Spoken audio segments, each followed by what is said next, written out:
یا داود انا جعلناک خلیفۃ فی الارض فاحکم بین الناس بالحق ولا تتبع الہوی فیضلک عن سبیل اللہ۔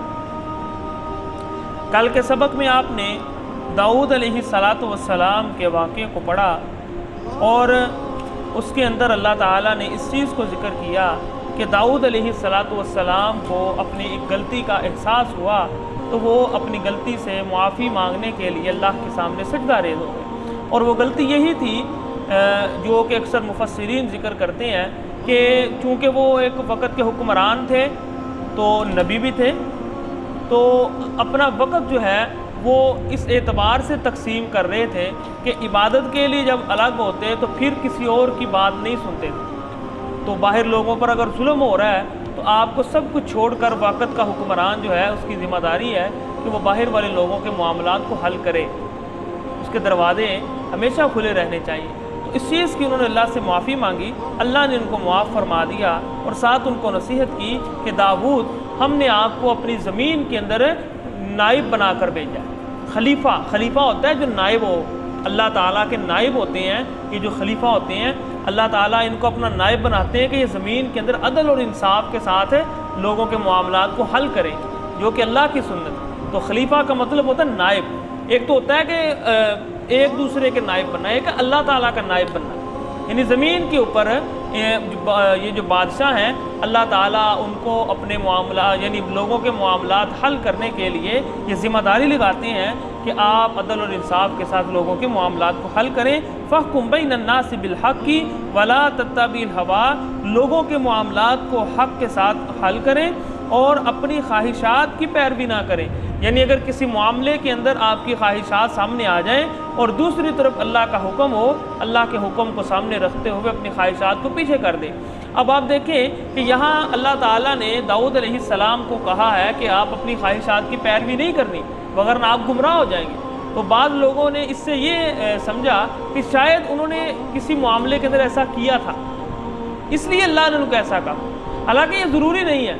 آپ کسی کو کسی چیز سے روکتے ہیں، یہ ضروری نہیں ہے کہ وہ کر رہا ہو، اس لیے بھی بسا اوقات روکا جاتا ہے کہ آپ آئندہ نہ کریں کبھی بھی۔ جس طرح کہ اللہ کے رسول کو اللہ تعالیٰ فرماتے ہیں وَلَا تَكُونَنَّ مِنَ الْمُشْرِكِينَ، اے میرے حبیب آپ کبھی بھی شرک کرنے والوں میں سے نہ ہو جائیں، ٹھیک ہے؟ اسی طرح وَلَا تَكُونَنَّ ظَهِيرًا لِلْكَافِرِينَ، اے میرے حبیب آپ کبھی بھی کافروں کی مدد نہ کریں، من الممترین، کبھی بھی شک کرنے والوں میں سے نہ ہو جائیں۔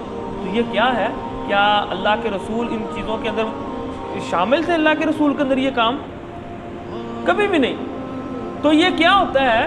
کسی چیز کو اس لیے روکا جاتا ہے بسا اوقات کہ انسان کبھی بھی وہ کام نہ کرے، اور ساتھ پتہ چل جائے لوگوں کو کہ اللہ تعالیٰ اپنے مقرب لوگوں سے بھی اس چیز کو قبول نہیں کرتے، تو عام انسانوں کا کیا حال ہے؟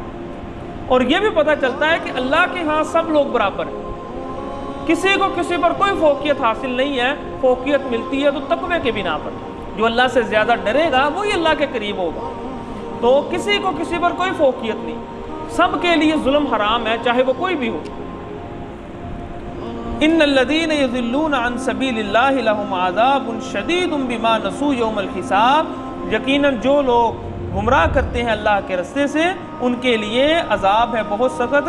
کیوں؟ اس لیے کہ وہ حساب کے دن کو بھول گئے۔ ظلم انسان وہی کرتا ہے جب اس کی سامنے قیامت کا منظر نہ ہو۔ اگر انسان کو قیامت کی ہولناکیاں یاد آ جائیں تو انسان اتنے بڑے ظلم نہیں کرتا لوگوں پر۔ اللہ تعالیٰ آگے بتا رہے ہیں کہ قیامت کا دن ضرور قائم ہونا، اس کی دلیل کیا ہے؟ وَمَا خَلَقْنَا السَّمَاءَ وَالْأَرْضَ وَمَا بَيْنَهُمَا بَاطِلًا، انسان کوئی عمارت بنائے، انسان کے کوئی کھیت ہیں، وہ کسی کی ذمہ داری لگائے اور پھر اس سے پوچھے نا، ایسا ممکن ہے؟ کبھی نہیں۔ آپ کسی کے سپرد کریں اپنی زمین اور اس سے آپ پوچھیں نا آپ کیا کر رہے ہیں یہاں پر، کیا آپ نے لگایا، کتنی کاشتکاری کی، کیا آپ کو آمدن آئی، کیا کر رہے ہیں، انسان پوچھے گا کہ نہیں؟ پوچھے گا۔ اللہ فرما رہے ہیں ہم نے یہ زمین اور آسمان بنایا ہے باطلا، یہ کوئی بیکار چیز نہیں ہے کہ آپ اپنی چھوٹی سی ملکیت کے بارے میں تو اتنے سوال کرتے ہیں لوگوں سے، اور اللہ نے اتنا بڑا زمین اور آسمان بنا کر تمہیں اس کے اندر بھیجا ہے، اتنی نعمتیں دی اور اللہ کچھ پوچھے گا ہی نہیں؟ ایسا نہیں ہے، اللہ نے یہ بیکار نہیں بنایا۔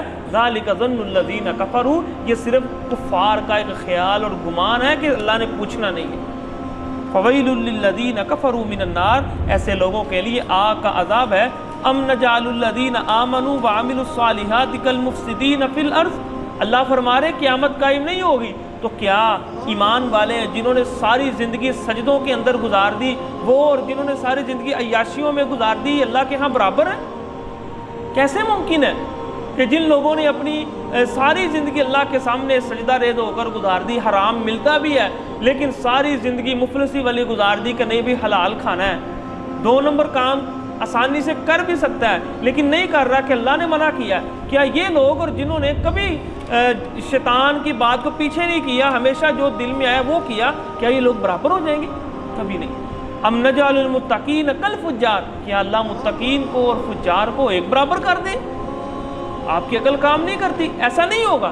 اللہ قیامت قائم کریں گے۔ کتاب انزلناہ، یہ کتاب ہم نے آپ کی طرف نازل کی ہے، مبارکن، یہ بڑی بابرکت ہے، لیکن اس کو برکت والی سمجھ کر اونچا رکھ دینا اس لیے نازل نہیں کی، اس کو برکت والی سمجھ کر آپ گول گول کر پیتے رہیں اس لیے نازل نہیں کی، اس کو برکت والی سمجھ کر لکھ کر گلے میں ڈال لیں یہ اس لیے نازل نہیں کی۔ کیوں نازل کی ہے؟ لیدبروا آیاتہ، آپ اس کی آیات پر غور و فکر کریں، ولیتذکر، اس سے نصیحت حاصل کریں، اولو الالباب، جن کو اللہ نے عقل دی، یہ اس مقصد کے لیے اللہ نے نازل کی۔